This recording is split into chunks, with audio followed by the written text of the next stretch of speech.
Guys, I'm little unwell, so I think we When are should be you nice well, to me. boss? It's either a mental issue or a physical issue.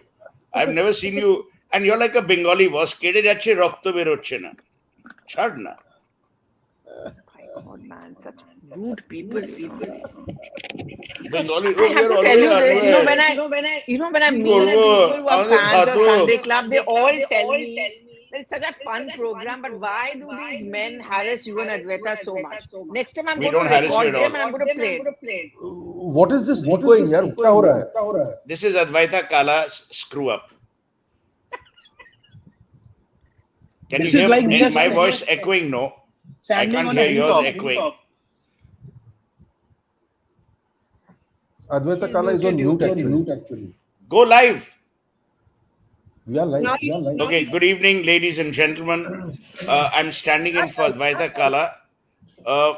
Other than the double speak, which she's well known for, her voice this evening is also echoing, as if we didn't have enough of a single tenure and single tenor line. She's now become like Pavarotti jinxed and is actually echoing for no rhyme or reason. I'm sure all of you, ladies and gentlemen, can hear us loud and clear without the echo, or which in Dehradun they pronounce as eco, because they don't know whether they're talking about an ecosystem or an echo. So today we are discussing several things, and it gives me great pleasure to welcome the extremely erudite and well-connected Rahul Kaushik. Then there's Dipankar Sengupta, the well-known professor from the University of Jammu, also known for its Rajma Chawal.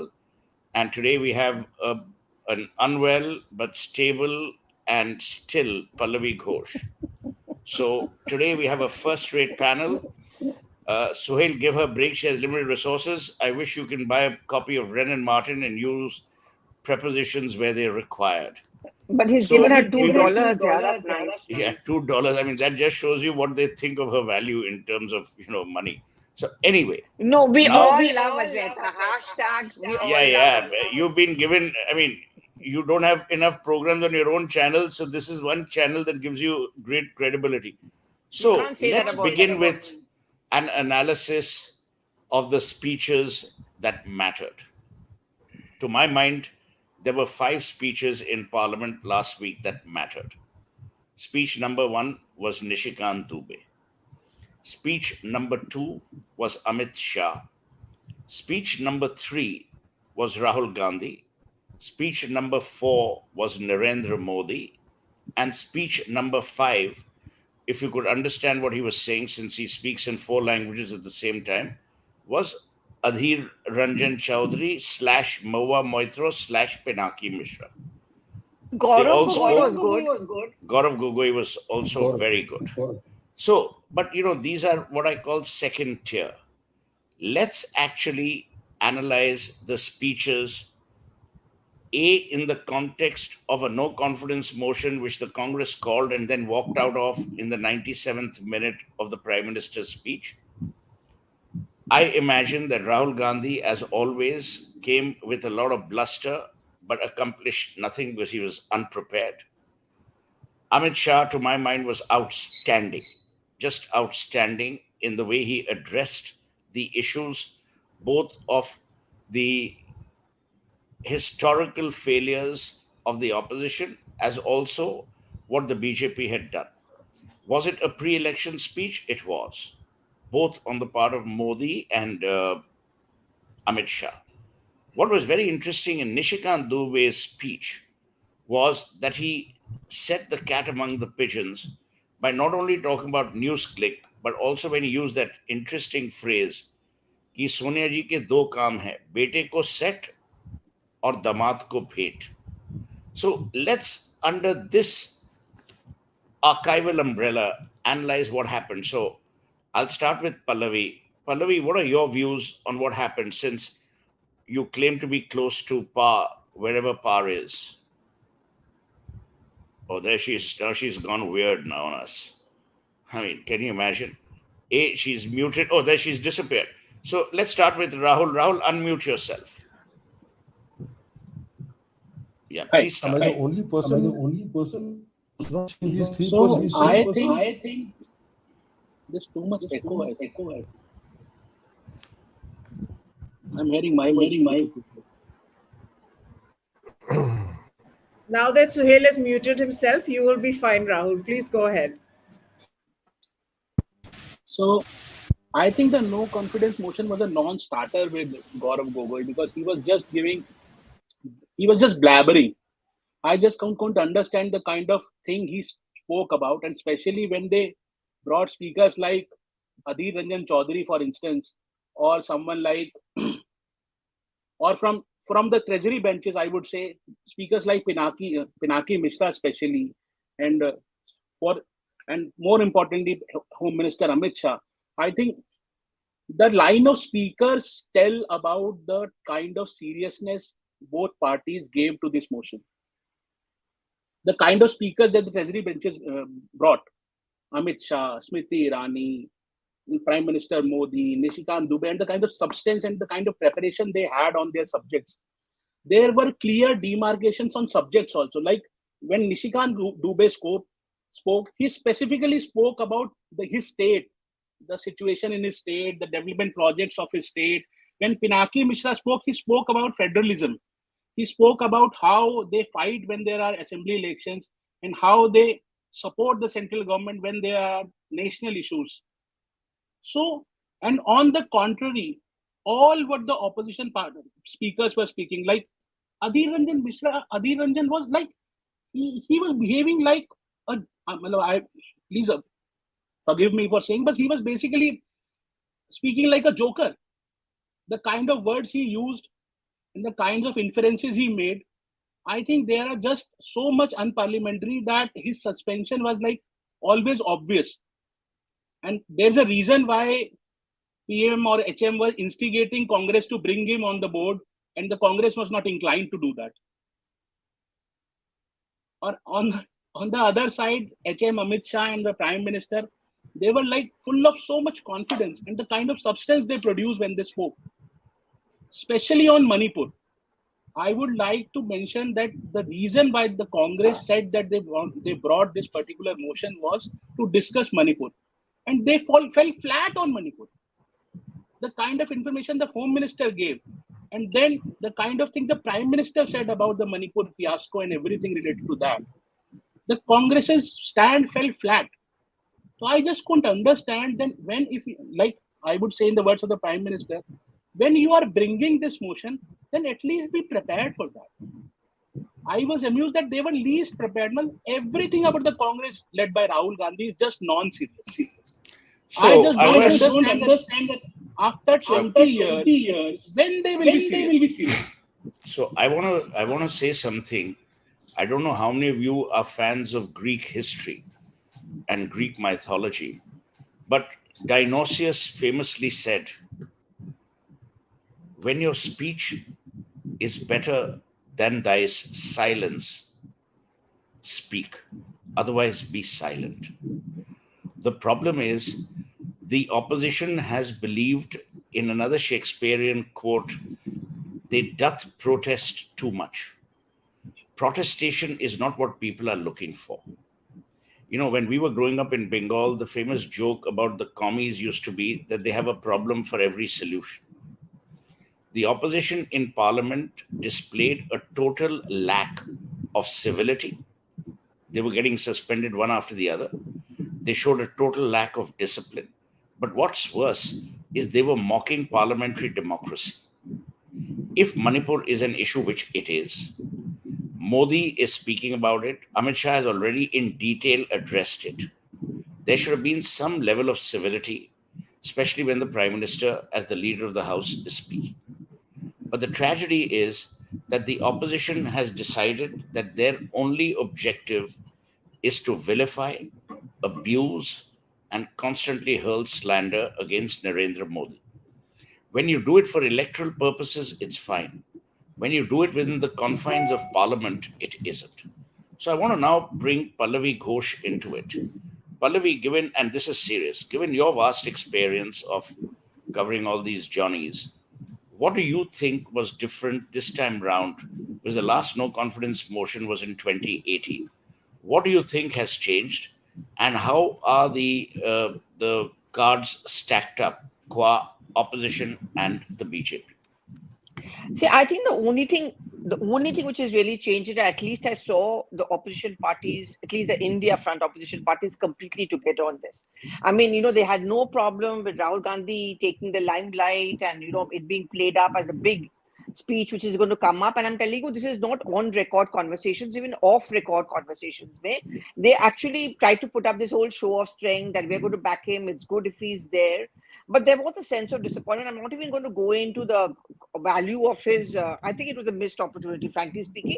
I still think that he's not very good in. I think he gets intimidated in Parliament. I mean, there are occasions once or twice when he has actually spoken very well. There was so much of a hype. I mean, the Congress was giving us YouTube links. They were coming out with ads saying, "Aa raha hai wo, bas thodi der mein," and somehow it just went push. But only thing I saw different was that the opposition was together on this. The India front opposition was definitely, no one was grudging no one on this. Apart from that, I've not seen anything different. I mean, I agree with you, Suhel, that it's okay to oppose the Prime Minister. It's okay to criticize the government. But some things are not okay. I mean, I see the moment the opposition walked out, we journalists who were watching and we said among ourselves, I'm sure the PM is going to speak about Manipur. And that's exactly what he did. And that's exactly the point he's making outside also. That, listen, I spoke about Manipur. They demanded it. And when we were talking about Manipur, they walked out. You will not, I'm telling you, people will say I'm just being godi on this and this is fake news. But in comparison to many of the Congress trolls, I do get to meet all these netas, and they were very candid. I mean, two senior ones told me yesterday that we should have stuck around. We shouldn't have walked away. It was a huge mistake. We gave it on a platter. In case we knew the Prime Minister would dho dalega hum logon ko, but at least by sitting there creating a shindy while he's speaking, we perhaps could have actually, made something of it. You just give it to him on a platter, you just walk out, and then you see we made him speak about Manipur. So, Sonia Gandhi, many of you people didn't listen. So I watched. Sonia Gandhi was actually telling her party colleagues, keep down, sit down, because she's very old style. She's very graceful. She understands this, that some things you just don't give it to your opponents on a platter, which I think. What do you, Dipankar? What do you make of last week's? No, we'll come to Advaita also. What do you? Today's a silent echo coup. What do you make of what happened in Parliament last week? The best way of describing what happened in Parliament is to start with Pinaki Mishra's speech, where he posed the question, I don't know why the Congress brings this no confidence motions for. At the end of the day, the Prime Minister comes in and hits them to hell. So he said a lot of things, but this basically captures it's a very good description of what happened. Look, Pallavi talked about India, INDIA, being on this together. They may have been on this together emotionally, but there was absolutely no planning where the speeches were concerned. One expects various speakers, and they have some good speakers, to take up certain points and basically attack the government on the vulnerabilities that it may have. Except that you heard the same kind of speeches spoken in various ways. There was a shrieking Mohua Moitro, and there were other members of and you had an incoherent Rahul Gandhi who said, "Main aaj dil se bolunga, dimag se nahi." And as the Prime Minister said, "Dimag so pehle dekh liya tha, ab dil bhi dekh liya." So, in a sense, it was, if both the Congress and the opposition use this for elections 2024. So, to blame the government for not using this, for using this as a pulpit to further the 2024 goals is foolish, because this is precisely what the Congress tried to do. The Congress tried to put the Prime Minister on the dock, and the Prime Minister converted this into a pulpit where he basically said what he had to say, and very effectively. By the way, I was in Kolkata, and you had taxi drivers listening in to the Prime Minister's no confidence speech. They said, "Yaar, 5 baj gaya hai. I think the Prime Minister is going to speak now." So it is dangerous thing of people driving through the traffic and listening to the no confidence motion at the same time, and that was in Kolkata traffic. Look, the fact remains that a no confidence motion on Manipur alone was foolish, because at the end of the day, if you analyze the Manipur problem, indeed the problems of the Northeast, the Congress's record is so bad. It's when it comes to mishandling, etc., etc. So, if you had compared what the BJP's performance has been on the Northeast vis-a-vis the Congress, as Amit Shah made it very clear, it was infinitely better. They wanted a discussion on Manipur. I think every point was addressed by Amit Shah. And, I was afraid of that answer, because Manipur is an issue where if you tell all the facts, even with a bit of nuance, one side or the other will say you are either in the Meitei's pocket, or you are in the Cookie's pocket, or you are in the Naga pocket. Under those circumstances, to deliver a speech on Manipur on which no side could take exception, I think was a tour de force. So in the quarterfinals itself, and the quarterfinal was Amit Shah's speech, I think the opposition was absolutely flattened. And of course, the Prime Minister hammered them in. But one point, Gaurav Gogoi started off well. He basically introduced this. I thought it was a good move, and he did well. Because he had moved the speech, he also, therefore, by convention, had the right to question the Prime Minister. Okay. And unfortunately, the Congress did not avail of that particular opportunity. Now, if the goal was to tell the rest of the world that the Shahzada is the only one that matters, I think it sent a bad message. Gaurav Gogoi lost a chance to take center stage and do something. And I think at least in a state like Assam, it would have probably mattered. Assam right now, the tallest leader is Himanta Biswa Sharma. To have Gaurav Gogoi come on the stage and basically speak twice, moving the motion and then directly questioning the Prime Minister, it could have sent some sort of a signal to Assam. Unfortunately, he was not given this particular chance, and the Congress and the INDA alliance, in any case, made a mess of themselves, and I think they handed over a fantastic victory to the BJP. I think, Professor, एक issue, sorry for just a minute, Advaita ji. I think, Professor, इसमें एक issue ये भी है, because I think there is a competition in the Congress to look more foolish than the prince always, so that he is the undisputed king always. Well, foolish, see, there's part of this. There's also the thing is that if somebody makes sense in the Congress and speaks sense in the Congress, इसको ज़्यादा बोलने मत दो. और गौरव गोगोई के साथ वही हुआ. गौरव गोगोई started off कि यार ये कुछ ज्यादा बोल रहा है, ये छा जाएगा, हाँ राहुल गांधी बैठ जाएगा, इसको चुप कर दो. And Gaurav Gogoi lost. That's what I was saying. So I want to bring back the debate to the House of Elders, to the Rajya Sabha. In the Rajya Sabha, we saw a government that was extremely aggressive, with Piyush Goyal leading the charge when they called for the suspension of members. It was far more acrimonious than it has ever been. You saw the antics of Derek O'Brien and all of those people. Do you believe that this was and will remain a run-up to the level of virulent, vitupeраtive abuse that will form the prism of the elections next year? I've seen abuse outside Parliament, but when the hallowed halls of Parliament become a center of great abuse and invectives, where do you think we as a society or a country headed when the elections are coming up? So I'll give you 2 minutes. Look at the people who were abusing. These are the most boorish characters of them all. And today, the most boorish party in Parliament is sadly the party that represents my state, the state of West Bengal. If you look, we always had this particular image about the Biharis and the UP walas, etc., etc. But when it comes to decorum, who are the ones who are repeatedly spoiling the decorum of the house? It is these MPs from TMC from Bengal.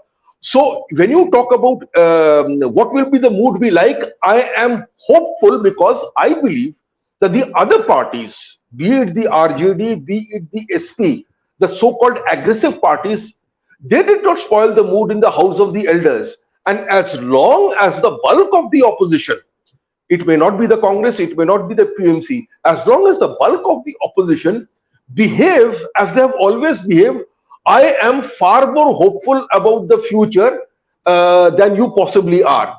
But I think the TMC will repeatedly spoil or basically try to heap invective in a manner that is offensive and try to get themselves suspended.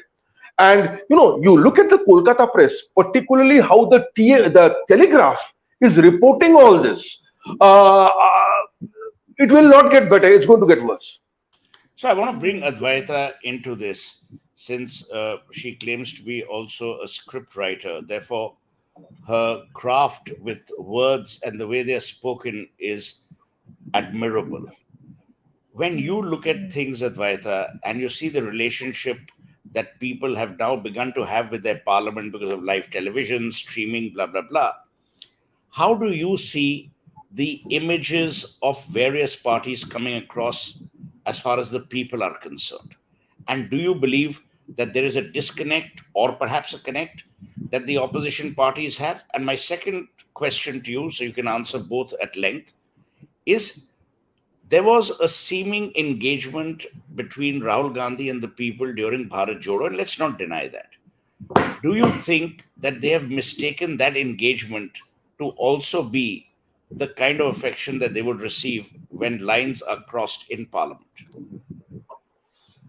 Well, I think the curiosity about Rahul Gandhi should not be mistaken for, votes. I think the Congress needs to understand that. And secondly, I've seen him in at a distance. I've never personally met him, but at a distance in different situations and locations, living in Delhi. And there's certainly a certain curiosity that his presence elicits. It's that name. It happens with that name. It's receding now. It doesn't happen quite as often anymore. But I've seen that happen in all kinds of occasions and spaces. But coming back to your question, I think what you raise is important. Of course, the public is viewing our politicians up close and personal, basically seeing them at work with the coverage of the live proceedings. But what is also happening is that the parliamentarians are also very aware in this time of viral videos that they're being heard and they have an opportunity to really showcase themselves. Unfortunately, as a result of that, we're seeing blatant and sometimes not, overt narcissism in Parliament, where the substance and the content of the speech is heavily lacking, but the showmanship and the dramatics, much like Twitter, are there. And I think Rahul Gandhi's post-speech flying kiss or whatever that was indicative of that, because it was just this too cool for school kind of attitude when you're discussing something that is as tragic and as serious as Manipur. So I think what is happening is that increasingly the public is realizing that, look, there are some leaders who are serious and then there are some leaders who are non-serious. And unfortunately, a lot of the opposition came across as non-serious during this debate. That's what I think happened, in my opinion. Rahul, I just want to bring you in on this. Obviously, 2024 is next door. Welcome, Sandip. I'm glad that Pallavi and you have exchanged positions in more ways than one.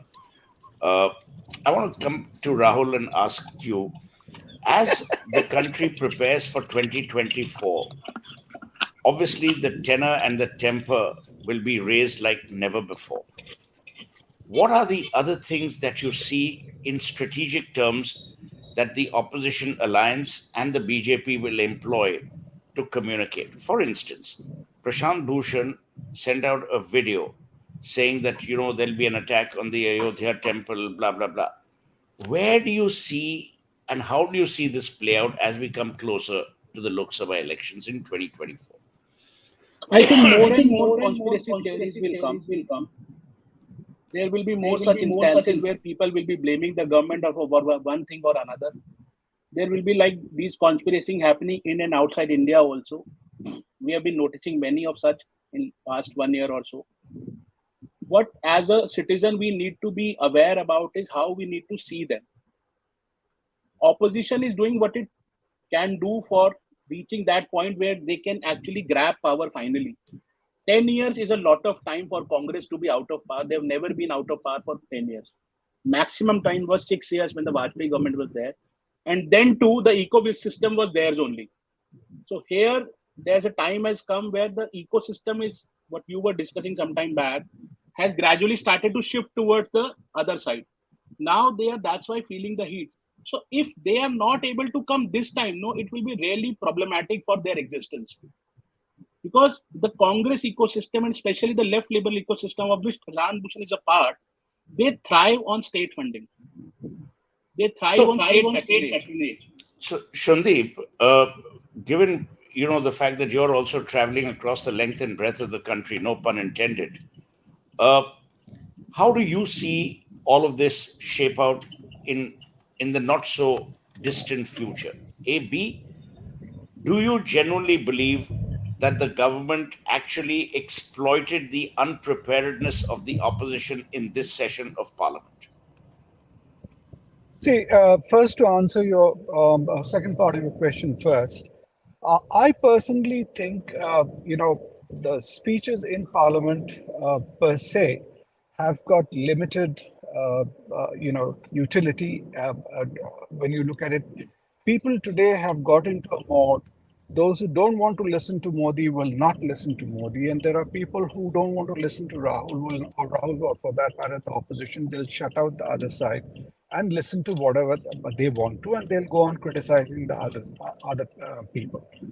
Now the point is how what Modi is doing, and I'm sure now I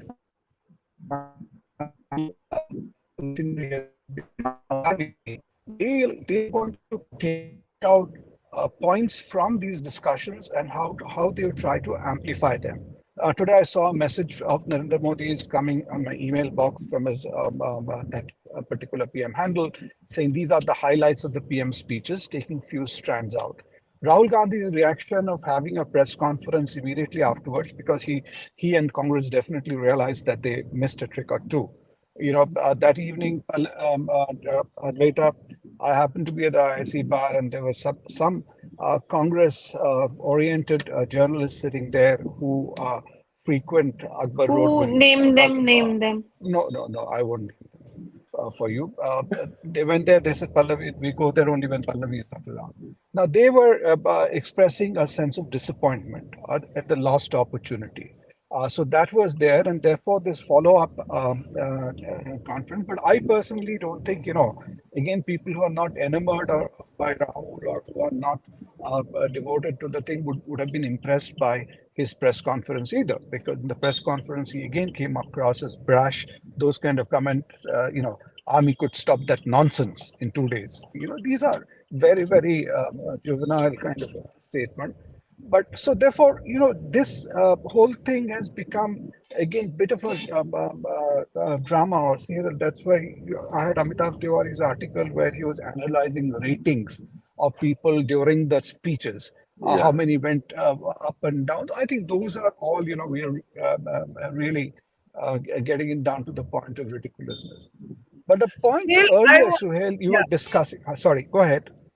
No, I wanted to really ask Suhel this. Some of our viewers brought this up, and it's important because if there's one person who speaks better than Suhel, it's Shashi Tharoor. And I don't think so.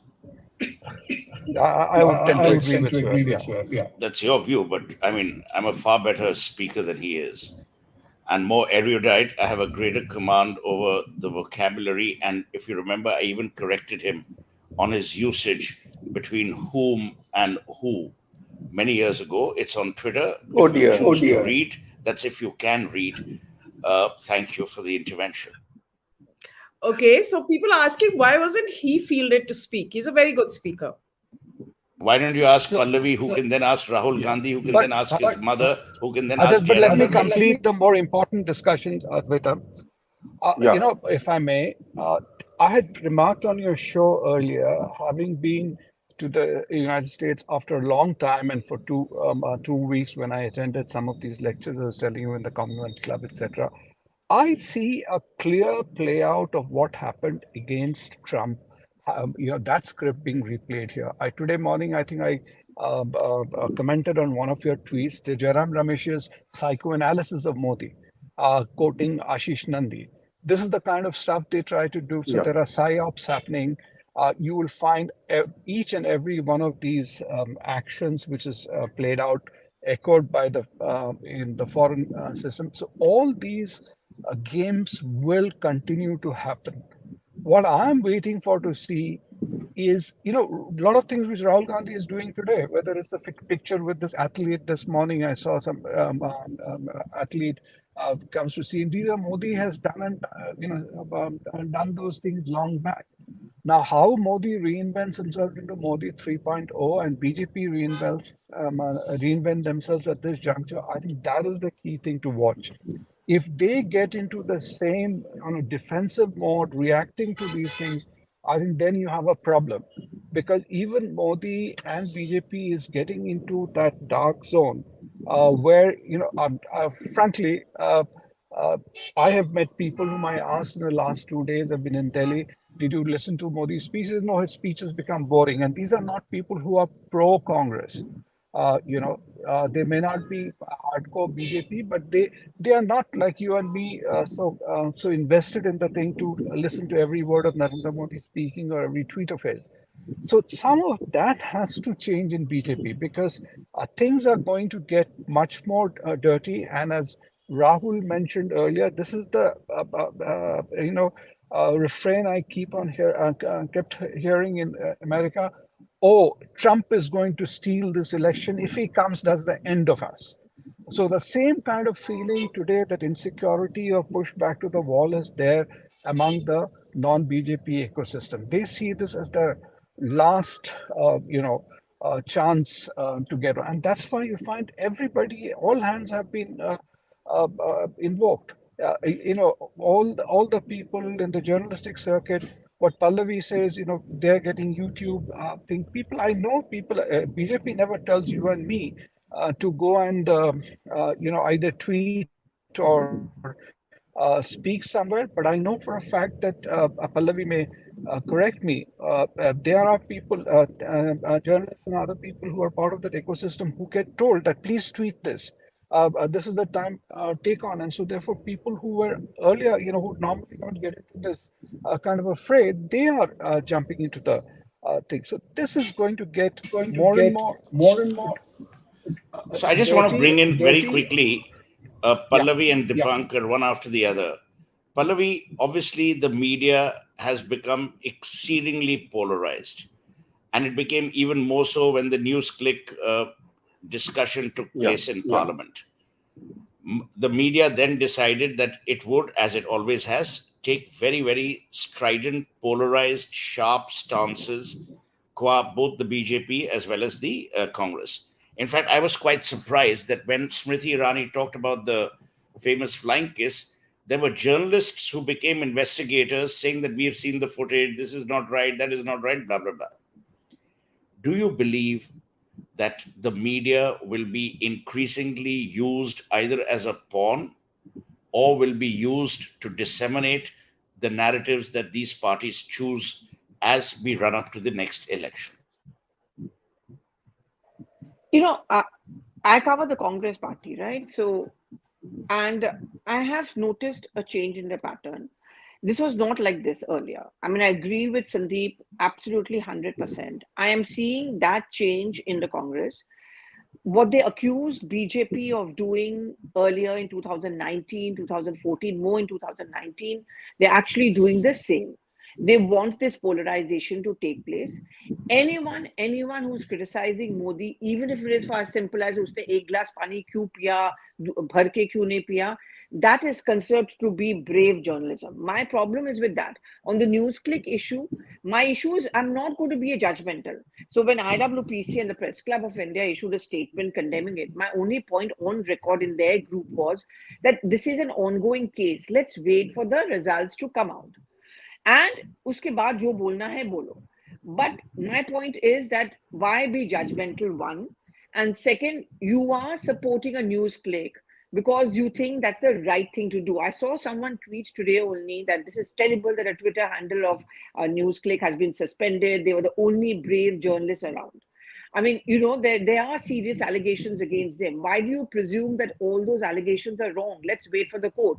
But then their response will be, "Arey, court ko bhi khareed liya. ED is also bought." So everything is bought, but the same court, same ED, kal aapko clean chit dega, then you're very happy about it. It's like the EVM story. You win Karnataka, you win Bengal, there's nothing wrong with the EVMs. You lose somewhere, then it's wrong with the EVMs. But let's get back to the media thing. I personally, Seema Siroi's tweet. You are I referring don't to have Seema it. Siroi's tweet? But I can tell you about myself. But Pallavi, One one minute. You know what Pallavi is saying is very, very, it's very sobering. And I give this as a tribute to her, and I'll tell you why.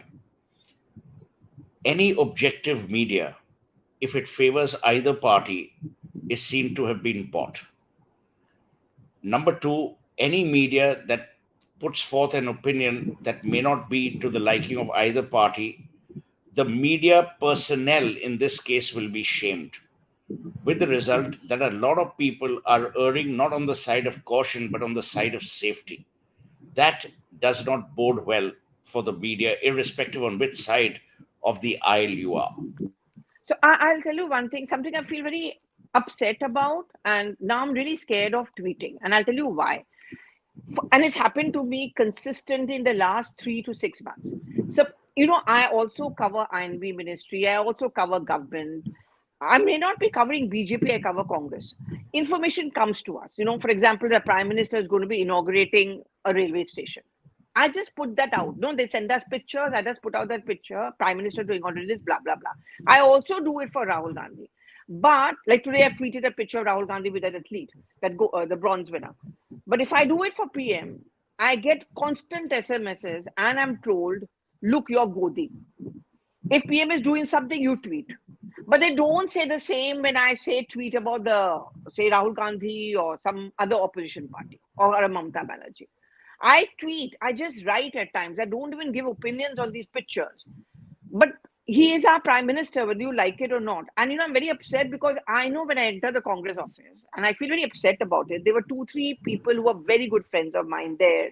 They started to maintaining a distance from me because they think that if they are seen with me, then the Congress leaders will not give them khabar.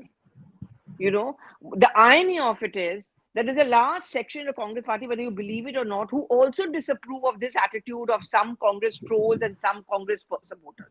They actually hate this constant choo-choo. My point is, you attack an anchor if you want to.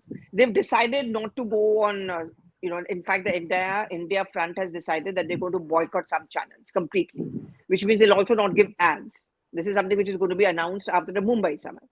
But my point is, you want to boycott an anchor, but you don't do that to a reporter. And, I feel it and I get really hurt. And that there are people who used to call me up for Congress ka khabar day in, day out. Now I know they don't want to engage with me because they think that if they engage with me, they will not be given a khabar of the Congress party. And because some in the Congress party think I'm good. So that's how polarized we've become. And I also know this, that no politician can be your complete friend. I mean, you're just doing a job out there. I mean, I have to earn my salary. If I'm ill, then I look after myself. My friends do. My family does. But which political party is going to come and look up? I'm really actually very upset about this. But anyway, I've learned to, beginning to learn to live with it. But Pallavi, so to Suhel's point out, Suhel, there are still takers for some people of this Telegraph headlines and Telegraph front pages. So no, but Sandip, something. I'm sorry to interrupt you. There are people who send me an SMS. Oh, you're engaging with Abhijit. Oh, you're engaging with Suhel. You or Sandip, you're engaging with them. They are ultra right. Not Suhel ke liye utra nahi bolte hain, but definitely for Abhijit and for you, even for Professor. Idiots if they think I'm ultra right. Let me come in out here once again. I'm not ultra right. I'm never ultra wrong. B. I want to tell you the story. Advaita, keep quiet. Suhel has friends on both the sides, so there people like him on both the sides. So. I'm not hardcore, right? No, you're not hardcore, right? Surprisingly. No. Especially for our viewers, I want to talk about the Telegraph story. Yeah. And this is public knowledge. Avik Sarkar, when he was running the Ananda Bazar group, and he was its Karta Dharta, he was very close to Mamata Banerjee. In fact, there was the inauguration of the Coma, which was the version of the MoMA in Calcutta, which I also spoke at, which Mamata Banerjee came to. Then apparently issues rose with a parcel of land which is next to the Bartaman office, which the ABP group wanted land conversion to be done, which Mamata Banerjee refused. That's when the Telegraph and Anandobajar went hammer and tong after Mamata Banerjee. Yes. Then there was a family coup. Arup Sarkar took over and is now the Karta Dharta and a good man, and Avik is out. But Avik is now running a digital play. Arup believes that by doing all of this, he's getting into the good books of Mamata. But I have been told that the relationship between the Telegraph and Mamata has again soured. So is the Telegraph doing it as lone wolf? I don't know. I always have admired the paper. I used to write a very, very popular column, Survival Strategies in Graffiti. One really doesn't know. But I can only say one thing, that the Telegraph is not following the journalism which was at one time unputdownable. Now it's putdownable and it is crass. This is not journalism. If they want to write the way they write the headlines, they should join advertising, not journalism. Suhel, let me come in out here. Sandip talked about creating an issue, Democrats a la Trump, etc., something incendiary. And if you remember, it was in the news that this particular faculty member from Ashoka University had come out with this statistical study which showed that there was not everything was kosher about the 2019 elections. And and there was this orchestra of people who tried to play it up until, of course, other people downloaded the paper, had a good look at it, and then started. There were so many things questionable in that particular paper, and immediately this dialogue changed. People who were critiquing the paper, they were accused of hounding this particular professor. So I think from time to time, the Congress and its ecosystem will try to set fire to anything that seems to be incendiary. Now, it may be actually incendiary or it may not be incendiary, but this matchstick politics, I'm afraid, will be the norm. I am not too sure that they will be able to succeed. Of course, these things are events led. You never know what happens. Now, as for right now, if you look at the elections, there are certain things on. For example, I expect developments when it comes to the inauguration of the Ayodhya temple, or these are the points with which the BJP basically can launch its campaign and go ahead. I do not see anything from the Congress's side to actually counteract this. So I believe for the next 6 months or next 7 months, unless there is a drastic change in circumstance, and I don't see that happening, I'm not too sure, that despite the best efforts of the Congress to gaslight the system, they will actually be able to do so. What gives me confidence is the following. You see, after the no confidence motion, I saw one journalist who generally pitches towards the Congress actually come out with saying in this video that the Congress had missed this entire opportunity. I see another TV anchor now associated with a left woke paper asking Derek O'Brien, Modi has certain things to offer. What do you have to offer? And the fact is that these people have absolutely nothing to say. I believe that the future is not as black and white as we think it to be. Several journalists, in a sense, may be rethinking how they have been conducting so far. Telegraph is, I think, another matter altogether. But I think many in the print journalism, I think, will start rethinking how they've been conducting so far. They may not change their stance with respect to the government, but I think with respect to I full stop, N full stop, D full stop, I full stop, A full stop, I think they will be more circumspect. I've just been asked as part of the comments to take a stand. I urge you, this verbose dilly-dallying isn't helping your ardent followers, blah, blah, blah. Citizens don't have to be either right-wing or left-wing.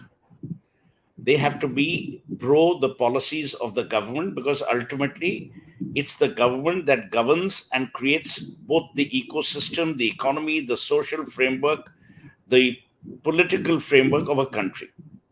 I'm totally on the side of the present government because I view governance that they have embarked on from a prism of development. And I have facts to support that. Whether it is the poorest of the poor having access to digitization, whether the COVID management, and by the way, I was a great critic when the oxygen, the concentrators went missing. I believe Article 370 had to go. It was something that the Congress wanted. The CAA had to come in, which is again something the Congress wanted. When Nandan Nilekani created the Aadhaar card, these people didn't make it mandatory for KYC. Today it is. So why do I support Narendra Modi? Because of three reasons. Number one, I believe he has given us a government that is governing and making visible changes for the livelihood improvement of India. Number two, the Made in India campaign is not about manufacturing, it's also about pride. And pride is different from propaganda. I have never seen more Indians proud abroad being Indian or when they travel abroad. So, the second thing that this government has done is that it has engineered, in a manner of speaking, it has engineered, to my mind, a great reconstruction of India's might. And the third reason why I support the government is that the government is seen as active when it needs to get things done. The corruption, this is by far the least corrupt union cabinet in the history of independent India. They're not scam tainted. So these are the three reasons why I support the government. If that means being called right wing, I think it is stupid. Right wing has to do with political ideology and political leanings, not with supporting the government that governs the country. Why do I have a problem with the opposition? For two reasons. Number one, their complete disconnect from the aspirations of the people. And number two, their unwillingness to support good. They criticize for criticizing's sake, not because they have a better solution. I hope that answers the question adequately. Yes, Advait. But Suhel, you articulated it very well and you think through. But you know that in this age of post-truth, what people are trying to do is, let's take something like which Advaita tweeted about, is E-Sanjeevani and Ayushman Bharat. We know what it has done. But you know, people will try to find some isolated cases and blow it up to say it is all publicity and nothing really has happened. And you know, each of these things, therefore, whether it's a rail, Vande Bharat, today one of the journalists tweeted, "Oh, Mr. Ashwini Vaishnav, why is my bogie to Amritsar Shatabdi, why is it shaking so much? And I'm on executive class even then." Vinod Sharma. So these kind of people, they are doing, but everywhere they're trying to, and where they're really maybe making a difference, which poor people, you know, you get used to certain things as given, and then you look for something better.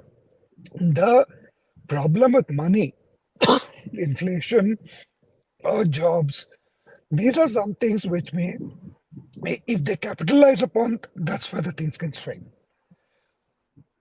Okay, yes, Advaita? Advaita's like her mind, she's frozen. Yeah. Dipankar, what do you have to say? Look, two things. You know, let me echo what Sandip Ghosh just said. You know, this one of these fact checkers took out a CAG fact on one of these particular schemes where a large number of things were found to be faulty. Now, somebody did an analysis and they said, no, that's basically 1% of the total work done. And that is a bloody good figure. So, see, there are no doubt a lot of schemes on the ground, in a sense, are delivering. Now, inflation, unemployment is important. But let us face it, even now, the number of people who are employed is far larger than the people who are not employed at all. And as long as their aspirations and many of the facilities are actually given to them, they would have a far more favorable view of the government than those who are outside the system, so to speak. So this may sound extremely cynical, but when it comes to elections, let us face it. I mean, who's likely to vote for whom? That's fairly clear. But there is no doubt, I think we've agreed on this. When it comes to perceptions, this government unfortunately does not have a team which actually is able to deliver this on the ground. We've agreed on this a number of times. And when I see these battles on Twitter, lone handles correcting so-called fact checkers and telling them, look what the facts are and how they should be interpreted. I am amazed that 9 years into the government and you still don't have a system or a team that is able to communicate these things on the ground. That I think is a signal failure of this government. However, it appears that even with the signal failure, people seem to know and people seem to do the needful. They're voting for this government day in and day out. The other problem, Doc, is that at the state level, this government does not have their act together. Each state, there are huge issues, huge problem, and I don't know how. And if they are all counting on Modi to deliver, that will be a Herculean task. And every state I can think of where BJP is in power, I don't think the situation other than in UP, where and maybe I don't know if I can say whether Uttarakhand is better, but every other state, I think they have an issue today. But let us say this. I think that's a very important point. And as we wind down the program, because we are at 7:53 p.m., I want to ask both of you a very important question. What after Modi? Because it's an important question to ask. You see, as Sandip said, that the Prime Minister seems to be the only vote catcher. He's amongst, and I have to say Amit Shah was outstanding, but he's amongst the frontliner in terms of oration, communication, blah, blah, blah.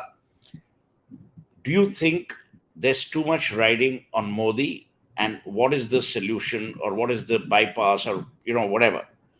Because the advantage that the BJP has is they've got very young second-rung leaders, whether it's Yogi, Hemant, Bishwa Sharma, Shivraj, younger in comparison. So what do you view? And since Advaita is back, let Advaita also give her comments, and then we'll wind down the show. Go ahead, Sandip. I think I didn't hear the entire question, so please go ahead. No, Suhel asked us, okay, will it be... See, Suhel, I am not too worried about finding a replacement. I think nature avoids vacuum, and BJP luckily has got more people waiting in the wings than a Congress ever had or can ever do. So when the time comes, either a successor, I don't think Modi will be able to really groom a successor in that sense, like he has done in Gujarat or somewhere, but he'd like to. But I think that problem is going to solve itself. But my bigger worry is right now in the next phase, how does Modi carry it forward? Because he can take this government probably across 2024, but even then, a lot of work remains to be done. And in many areas, this government has in a situation where work is not even work in progress, but they have barely begun. Look at the investigations issues. Look at other, reforms issues, which are really to happen. A lot of systemic, the laws correction of criminal, whether it's a criminal justice code or the taxation laws. I think there is a whole lot of stuff. He was tackling many things in the first two terms, but now I think it is really time to start delivering if really he wants to take the country. And I genuinely believe, I believe this is in the case of Vajpayee too, that he wanted to leave a mark on history. And Modi certainly wants to do that in a much bigger sense. And he has got no other axe to grind to place his son or cousin or nephew or anybody over here. So he would like to leave his mark on India's history. And certainly he would like to be seen. Others are afraid of that. He wants to see greater than Nehru or Indira. He definitely, I think he has it in him and he will try to do that. Dipankar? Yeah, look, two things. Who after Modi? One thing that the BJP has is an impressive and coherent organizational structure. So, if on top of that organizational structure, even if you don't place a Modi, he could be something somewhat less. If it's collective, I think it could still deliver because the opposition per se is so atomized and so leaderless that the BJP would still be at an advantage. The other thing is, I think 2024 BJP will certainly win. And when it comes to certain governance issues, I think the success of Vaishnav, how he's performed in the last 5 years, makes me believe that you will have Modi will get far many more technocrats in the government. Jaishankar and Vaishnav seem to have delivered, and I think you will get far more technocrats who will actually now deliver. And this is because after which Modi will not have anybody to appease, so to speak. But I think, as I repeat, coherent organizational structure. So whether it's a Amit Shah on top, Fadnavis on top, Yogi on top, that will always be better than what the opposition has to offer. The third thing is the people know how to vote at the central elections and at the state elections. I think we've seen this. At the central elections, in spite of the non-performance of certain, or relative non-performance of certain chief ministers, the vote has been for Modi. Delhi, the vote flipped. In the center, they vote for Modi, and at the state, they voted for Kejriwal. In Odisha, both ways it was BJD, but if you look at several assembly segments, in the entire Lok Sabha segment, it went for Modi, including the assembly segments. But when it came to Vidhan Sabha, the same people voted for BJD. People, I think, know how to discern between national issues and state issues. So yes, there may be some chief ministers who are not exactly stepping up. But when it comes to national elections, I think people today are mature enough to know who to vote for. Doc, Advaita? one just before Advaita, Doc, I see a little difference between 2018-19 and today. 2018, even when Madhya Pradesh was lost, Rajasthan was lost, I think people were not giving Congress a chance at the central level in terms of the general mood. But today, after Karnataka, after the Bharat Jodo and the rest of it, I think Congress is getting traction in the opinion. No, I'm talking today. I'm talking in a purely industrial and commercial sense. Congress is getting much more money than it managed to get in 2018-19. So people are willing to bet on it a little more. Okay. Advaita?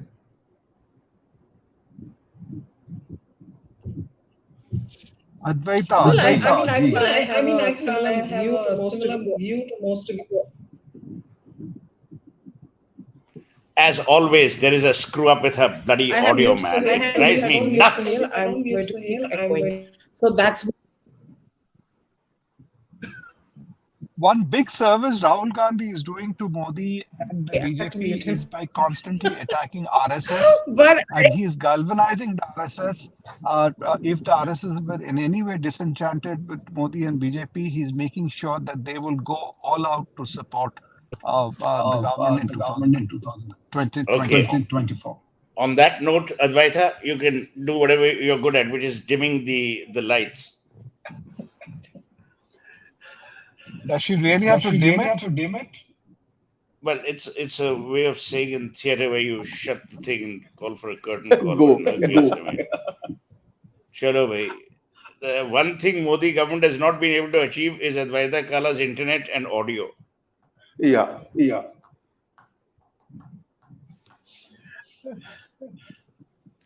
Okay, stop it. I think the people in the background who are running this show, the technical staff can basically, I think, now close this, stop the live broadcast. But where did Pallavi Ghosh disappear? He doesn't want to be associated with us, doesn't mean she has to take off from the show also. Yeah. But Doc, I think they're shocked. They're shocked by today's. They're shocked by today's coup d'etat. Actually, they never thought this would happen. but it's been more civilized. We've had a proper discussion. Actually. Thank you, everyone, and God bless you. And we are signing out. Yeah. And we suggest you do the same. Yes.